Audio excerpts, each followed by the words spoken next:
Good day everyone. Welcome to today's discussion. This is Dr. Mollika Ghosh, faculty member at the School of Business, Bangladesh Open University.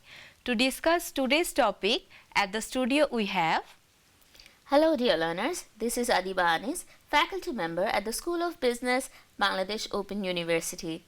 Thanks Adiba. Learners, you know this program has been specially designed for the BBA students of Bangladesh Open University, but we are quite sure that at the same time the students of MBA and PGDM students of Bangladesh Open University may get the same advantage. So learners, today the topic of discussion is customer expectations of service, which is the first lesson of third chapter of services marketing, bearing course code BBA 8346. So learners, before we dive into our discussion, please grab some papers and a pen so that you can take notes while the issues are being discussed. And if you face any difficulty in understanding what we discussed, you can consult with your assigned course teacher or even contact us at the School of Business, Bangladesh Open University. Right now, learners, before starting the core discussion of today's topic, let's focus on the objectives that we will discuss one by another for your convenience. Firstly, we will focus on what is the meaning of customer expectations. Then we will highlight types of expectation. Then the zone of tolerance will be discussed, and lastly, the focus will be given on factors that influence customer expectations of service. So Adiba, let's start. Yes, of course, and we will begin with customer expectations. Learners, please have a look at the illustration on the screen. You can see that it has a continuum, a high and low continuum, and on left side there are the different levels or types of expectations of the customers, and on the right there are what they are thinking these levels will give them. That means we can see that the first one shows the ideal expectation, then they have the normative expectation, what they will get, kind of what should be delivered. Then the next says what their experience is guiding them to expect, and then what they will accept, which is acceptable. That means if there is any little bit of fluctuation, that doesn't actually matter much. And the last one says the minimum level that they will bear, and if it goes below that, there will be an outburst in case of the customers. So Adiba, your discussion is implying that different consumers hold different level of expectation levels. Yes, of course they do. So there is a continuum, dear learners. You may please look at the screen right now that the two expectation standards as the upper and lower boundaries. At the upper level it is noted as desired expectation, which is the must or which is above the expected level, the wish for level, or the consumers the thinking about the service they wish to get, and this desired level is actually segmented by the adequate service level, which is the minimum tolerable expectation or the threshold which must be required to perform the service fulfillment by the performer. That means we have to remember what they wish for, what could be, and of course what should be, right? Yes. Okay, so with that we actually get diving into the zone of tolerance, you know. Yes. So in that case we can say that if you now have a look at the screen, there is also another illustration for your better understanding. It says the zone of tolerance is what lie in between this desired service and the adequate service, learners. So if services drop below the adequate level of service, which is the minimum level considered, customers are most likely to be dissatisfied. And if the service performance is above the zone of tolerance, that means expected service is getting reached to the level, then customers will be highly satisfied or pleased. Yes. So adding with your discussion, I want to focus that this zone of tolerance is measured by the acceptable waiting time. Okay. That think about the superstore. So learners, you may have the experience of purchasing items from the superstores.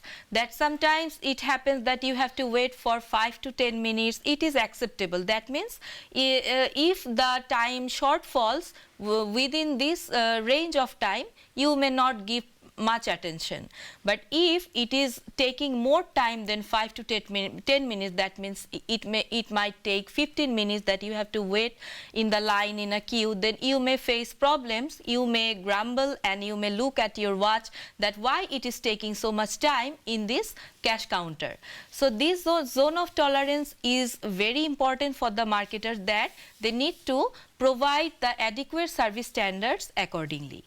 Okay, so that means that customers are always pressed for time. Guys, please look at the illustration again where we are showing what the level of expectations are. One is saying reliability while the other shows tangibility. So the zone of tolerance then in one case added or going through with the reliability factor, it is sometimes shrinking, and when it is the tangible factors, it can be increasing. Yes, Adiba. So you want to focus that there are some factors which increase or decrease zone of tolerance. Yes, of course. So learners, you may right now you may have the idea that this zone of tolerance sometimes increase or decrease due to the company control factors, that sometimes organizers or service providers are managing price levels, and sometimes they are focusing on the situational circumstances, that they have to blend their service performance according towards their consumers' background and their expected level. So with that, Mollika, we have arrived to the topic of factors that influence customer expectations of services. Learners, you know that the sources of these desired expectations of the customers root from their personal needs. That means what their psychological standpoint is, and they think of their well-being, the needs that push them for complying to the conditions around them. This can be physical, this can be psychological, as well as the well-being, the entire well-being of the customer. So for this, the customers with high social and dependency, they may have needs. They have this kind of dependency need. They think that our expectation is like this. The organization or the service provider has to deliver up to it. So as per your discussion, we are going to focus on the personal service philosophy. Yes, of course. So in this regard, the personal philosophy concept is highlighting that consumers hold the underlying generic attitude that what the service could be, and the proper conduct of this particular expectation by the service provider. Think about that. What Adiba has said, that hotel experience, if you are appointed as a server in that particular restaurant, you may have given by the organization or the hotel managers as training, other facilities, how you can provide these facilities. So you have developed a set of standards. So you may have the criteria that which settled in your mind, that you should not make your consumers wait more than 15 to 20 minutes. Yes, of course. And next we will be discussing the derived services expectations. So learners, when our needs are shaped from what other people have said something about a certain organization or a service provider, the kind of need that we create in ourselves or we have is called the derived services expectations. Just take the example of this hotel. We have heard probably from someone that a certain hotel in suppose Cox's Bazar provides a top-notch service, and if you are visiting that, you are staying with that hotel, you will be expecting that it will be top-notch, nothing below 5-star level. And if that fluctuates, there is very much dissatisfaction to be followed. Yes, Adiba. So I think it's the time to focus on the sources of adequate service level. Yes, of course. So learners, the adequate service level is differentiating from the desired expectation that it is a very short term in nature and it is fluctuating as well.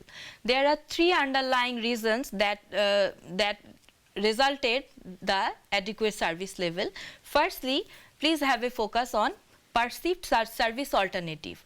So, Adiba, think about a consumer who is living in a remote area. She or he have to utilize an airline service. So, learners, in that situation, what the consumer should do? In that situation, the consumer may be tolerant about the particular carriers who are providing the airline services. He or she may accept the reduced set of airline schedule, limited seats, poor service, that all they need to accept. But think about the consumer who is living in an urban area, so many alternatives is available there, then the zone of tolerance or the adequacy level might be raising the expectation and it narrows the zone of tolerance. So that means these services must be discovered with their alternatives. If there are not much alternatives offered, then it might drop, right? Yes, Adiba. So we have arrived at the second point, which is the situational factors. Learners, this situational factor resulted due to the uncontrollable situational factors.